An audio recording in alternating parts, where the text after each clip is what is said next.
Today, I want to talk about the meritocracy. The meritocracy means people should succeed based on their talent, their ability, and their hard work. And in theory, this sounds like a good idea. The school system is built around the idea of a meritocracy. The good students go to the best universities, and then after they graduate, they will get the very best jobs. That's the idea. But what I will show you today is there are actually lots of problems with the meritocracy. In fact, this idea is actually destroying American society. So I'm going to explain to you why America has the world's most complicated admission system. Okay, so in China, when you apply to university, you take the Gaokao, you take an examination, and then based on your test score, you get into university. This is a system that most countries use. Only in America is a system that's complicated. Your transcript matters, but so does your standardized test scores, the SAT, the TOEFL. So does your extracurriculars. So does teacher recommendation letters. And so does essays in which you have to say to America, I'm a really good person. Why does it matter if you're a good person? Okay, so it's the world's most complicated admission system. So what I'll do first is explain to you why we have this system. So we start off in England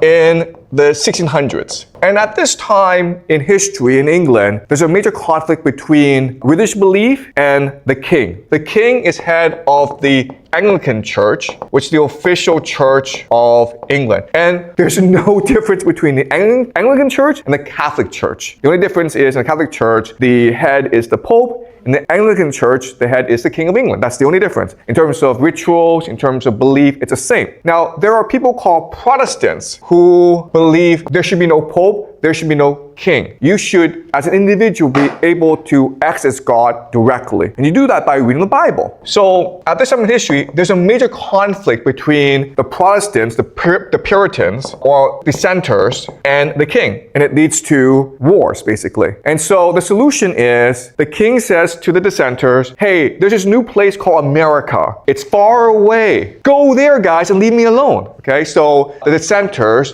go as pilgrims to America to build their own theocracy, what they believe to be the New Jerusalem or paradise on earth, heaven on earth. Now, one core belief of the Protestants is you must read the Bible in order to understand the mind of God. Therefore, education, literacy, learning, it is the divine imperative. And that's why they established Harvard, okay? Harvard was a school designed to train people into the religion called ministers in order to study the Bible, in order to spread the truth of the Bible. Now, Harvard then would encourage the development of other universities, Yale, Princeton, okay? And collectively, they would be known as the Ivy League. So this is how the Ivy League started because America was founded as a religious colony and everyone needed to read the Bible, so they needed places to study the Bible, and so they founded Harvard, and then Yale, and then Princeton. But over time, as America became more wealthy, it became also less religious. And so the Ivy League became social clubs. And what I mean by that is these were just places where the rich of America went to become friends. Okay? It was to build cohesion, right? And remember, we discussed the idea of cohesion where if you commit transgression, you become more cohesive. So these guys did not study. They drank, they dressed up like girls, they had wild parties, they played football, they took risks, and they became good friends, and they went on to become the leaders of America. As America became much more diverse, much bigger, and much more wealthy, it recognized that it needed to educate its population, and so it started state schools, what we call A&M. Okay, you may have heard the term Texas A&M, okay? It means Texas Agricultural and Mechanical. The reason why was these schools were built to train farmers, engineers, and soldiers, tradespeople, in order to help grow American economy. And this system was extremely successful. America was able to industrialize really, really quickly. And most people went to these schools. Only the rich would go to the Ivy League because they were country clubs or social clubs. Over time, America, as it began to industrialize more and more, it recognized that it needed science and technology. So it basically copied the best universities universities in Germany. And Germany was at this time the main center of science and technology in the world. And so they built something called research universities. And a couple of the first research universities were University of Chicago and Johns Hopkins. Okay? So in the about 1900, you have this system of state schools where most people went. If you're a poor person, you go to learn a trade, and then you go and get a good job and make good money. If you wanted to be a professor or scientist, you went to these research universities. If you were rich, you went to these social clubs called the Ivy League. And quite honestly, it was a really good system. And America should have stayed with this system. But what happened was, who's unhappy now about the system? These guys, right? Harvard, Yale, Princeton, because if you think about it, over time, they become less and less relevant. Because just because you're rich doesn't mean you're smart. All the smart people are going to Chicago and Johns Hopkins. And so over time, we can expect Chicago and Johns Hopkins to overtake the Ivy League. Okay? And that's why Harvard decided to institute scholarship programs. So it wanted to welcome more smart people into its campus. Okay? This creates something called the SAT. Okay? This is the origin of the SAT. The SAT was founded as a scholarship program to identify the best and brightest students from all over America so that they can come to Harvard and help Harvard be the best university in the world. But now who's angry about the system? The rich kids, right? The alumni, the legacies. Because before, their kids could just go to Harvard and have a great time. Now it's hard for them to get in, they have to take a test, and also they're in class with smarter people. So now Harvard has a problem. On one hand, it wants the best students in America, but on the other hand, it still wants to maintain good relations with its alumni. So that's why it created a new system, okay? In this new system, grades are not the only factor. Test scores are not the only factor. Now it's focused on holistic, okay? The new word is holistic, specifically character. Just being smart is not good enough. You have to be a good person. You have to be a strong and brave and virtuous person, okay? So they have a new concept called character. But this word was created to basically keep Jews out, okay? Because Jews are really smart, but Jews like to read books, so they're not good at sports. And so,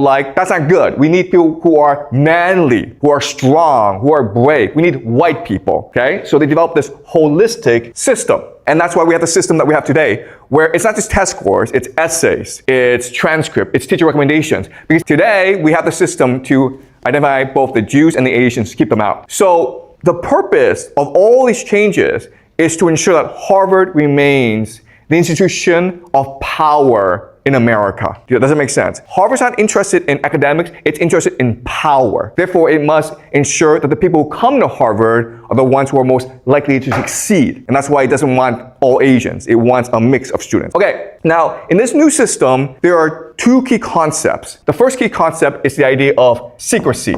Okay? Secrecy just means I'll never tell you why I let you in or why I didn't let you in. I don't have to. The other is the idea of discretion.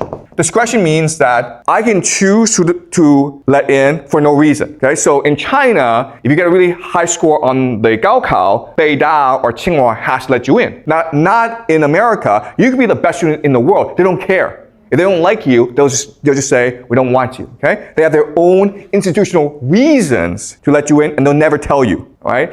And the system was created to ensure that Harvard is able to recruit the best students in the world. But what's important for us to remember is, from Harvard's perspective, best just means the most likely to succeed, not necessarily the best academically oriented student, not the smartest student, okay? So let's run a thought experiment, okay? Let's just say that you are a Harvard admissions officer, and you're presented with 4 students, okay? You're Harvard, the best university in the world. Okay? And I give you 4 students.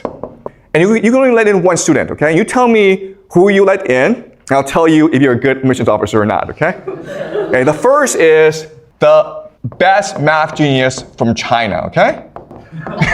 Everyone's like, no. All right.